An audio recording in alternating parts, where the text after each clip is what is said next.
안녕하십니까, 정인태입니다. 피고인 우주만물 창조신의 반성문, 진심인가 악어의 눈물인가. 네, 이 피고인 이 교주 반성문을 제출했다 이렇게 나오고 있죠. 변론이 다 종결이 되고 바로 2월 7일에 이제 선고기일을 잡아놨습니다. 그런데 이 반성문이 과연 진심인가, 악어의 눈물인가? 이 재판부는 여기에 대해서 신중하게 생각을 해야 한다. 저는 그렇게 생각을 하게 되고요. 과연 이 반성문이라는 것, 이거를 누가 쓰게 했을까? 네, 법무법인이 3개가 이렇게 있단 말이죠. 그러면은 이 법무법인 3개에서 뭔가 이 교주에게 권한 게 아닌가라는 생각을 안 할 수가 없어요. 교주 스스로 반성문을 썼다. 그러면은 본인이 이제 이 법원에다가 반성문을 제출하는 것뿐만 아니라 대국민 반성문을 발표하겠죠.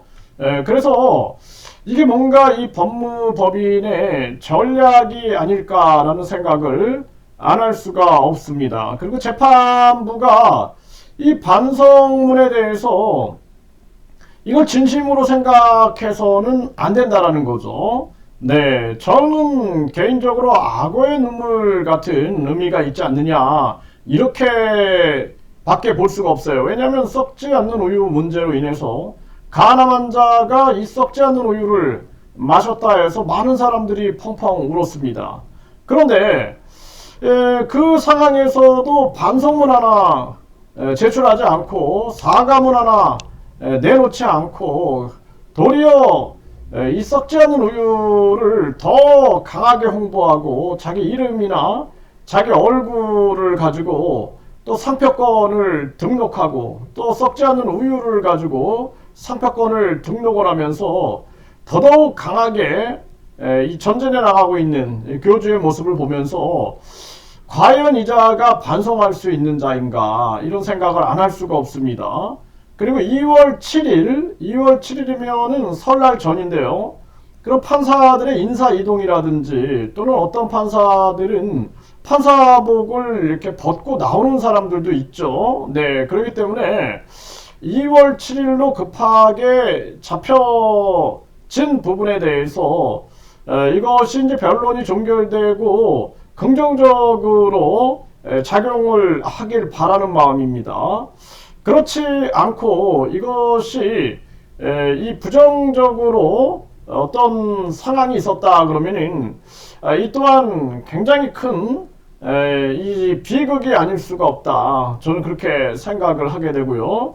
이 반성문이 절대로 이 재판에 영향을 미쳐서는 안 된다.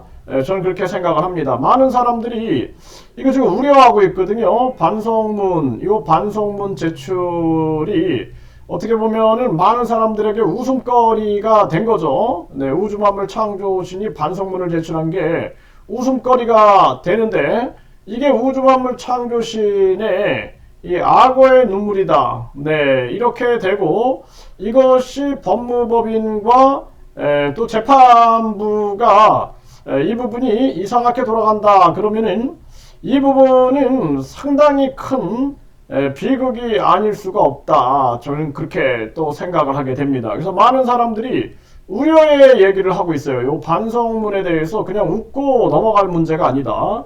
이 반성문에 대해서 재판부의 입장 그리고 이 변호인 3개 법무법인의 입장이 도대체 무엇인가, 그리고 이 교주가 진심 어린 것인가, 악어의 눈물인가, 그리고 2월 7일에 지금 선고기일, 그러니까 인사이동 전 또는 많은 사람들이 또 법복을 벗는, 법관의 옷을 벗는 그러한 경우들도 있죠. 그렇기 때문에 지금 이제 가장 중요한 것은 여기에 대해서 많은 참고 자료 그리고 계속된 탄원서가 이어져야 한다. 이제 12일이 남았는데요. 계속 주력해서 탄원서와 더불어서 계속해서 많은 사람들의 참고 자료가 들어가야 할 것이며, 그리고 법무법인 이 변호인